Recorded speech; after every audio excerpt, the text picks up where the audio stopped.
So as promised, for today we have the numbers and letters cake pan, and my helper, my assistant chef, and I, Mackenzie, will be making a P for Pampered Chef.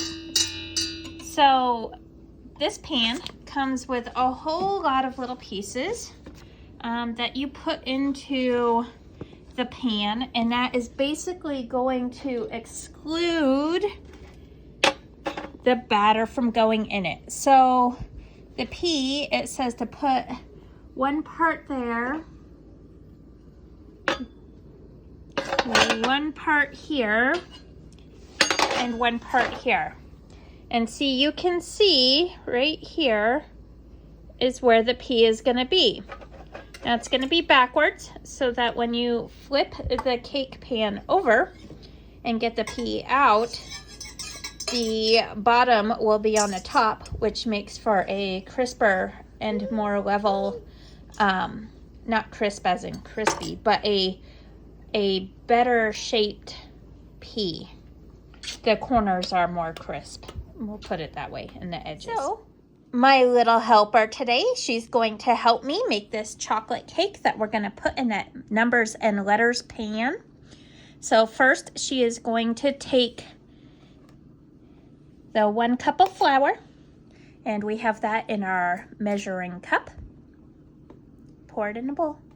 And she's pouring it into the large stainless steel bowl, because I need to do some dishes. So we're stuck with the large bowl for right now. There's that. Yay! Okay, and we're using 2 more of our measuring cups to put 1 cup of sugar in.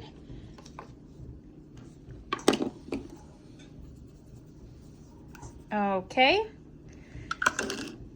And we have a pre-measured cup of 1 teaspoon baking, or 3/4 teaspoon baking powder, 3/4 teaspoon baking soda, and I believe it is a 1/4 teaspoon of salt. Okay, take your whisk. She's taking this small whisk and she's going to whisk all that together. Whisk it up good. While she's doing that, in this other measuring cup, we have a pre-measured milk, olive oil, vanilla, and 1 egg. I don't remember exactly what the measurements are, so I'll have to look up the recipe. The recipe is not a Pampered Chef one. If you would like it, I can send it. I didn't have all the ingredients on hand for a Pampered Chef one at the moment. And honestly, I was looking for a box mix, but we didn't have one, surprisingly. Okay, so the super, oh, and there's water in that mix as well. Super, super easy. And I'm just gonna take this whisk real quick and help whisk that up. We kind of did this whole cake out of order, but to make it easier for Mackenzie, this is the order that we're doing it. You're supposed to add the water last. Okay, stir it up. Keep stirring while I pour this in. No, okay. Stir. Mix it up. Okay, and we do this until it is fully incorporated. And we are missing something. Oh! Yeah, it's hard to make a chocolate cake when you forgot to put the cocoa powder in it. So we will grab that cocoa powder in just a second. It's all kinds of backwards. So hopefully it comes out tasting like a yummy cake. Here. Put in the cocoa powder. That is very much needed. Okay. And now I have to do some extra stirring of this batter. But that's kind of it. So, oh, did you get something in your nose? So, baking, yes. Okay, back up. Back up a little. And got cocoa powder up her nose. Oh, goodness. Back up. Don't cough in there. Okay. So we're just going to keep on mixing this until it's fully incorporated. Okay, now that batter is mixed up, give it back. Oh, Mackenzie. My chef helper just took some batter out and stole it. I am going to pour this into the pan, of course not in the areas that are blocked off.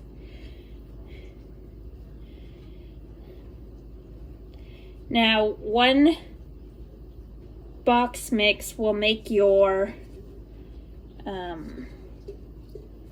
letters. I think mine is going to be a little bit less, and because I hand mixed it, that would be called me not wanting to get the hand mixer out.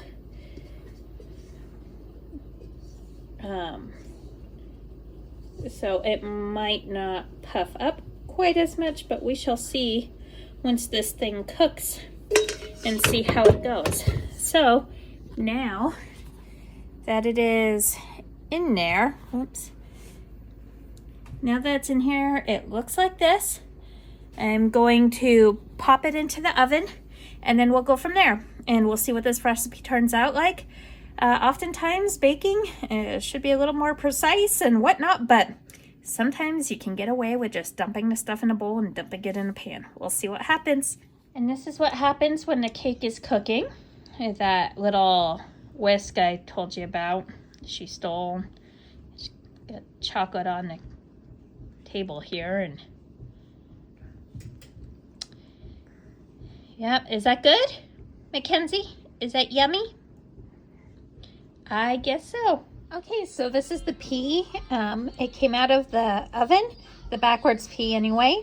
So I didn't level the batter. You can kind of see how it goes. So make sure when you use this pan, you take the time to spread the batter out with the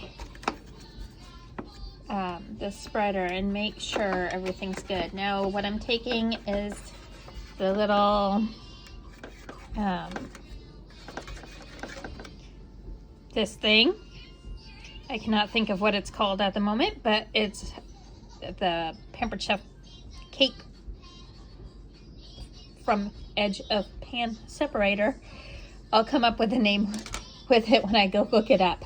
Anyway, so now that that is done, you take these out, and yes, these were all sprayed prior to being put in there. They come out very nice.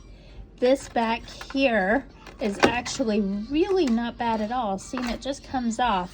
It's because the batter was so thin, and I honestly thought it was going to seep through quite a bit more. It did very well.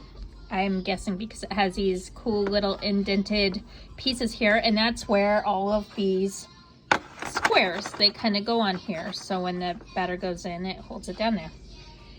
Here is the pea taken out of the pan. It did come out very nice, except for this one little area over here, and mainly it's because I did not let it cool enough. I got impatient, but you can see nice crisp edge. It'll be perfect for frosting, and even though it's a little uneven over here, again, it's because I didn't spread it out. This would frost up really nice and make a really good pea cake. As far as cooking, the texture all the way around is fantastic. The cake is still all moist. Of course, if you overcook it, it won't be. But overall, great pan. I'll be able to make a lot of creations with that. And this is on the stackable rack, which has nice small squares to hold everything up just fine so that it doesn't fall through the cracks. Now we're just gonna eat it.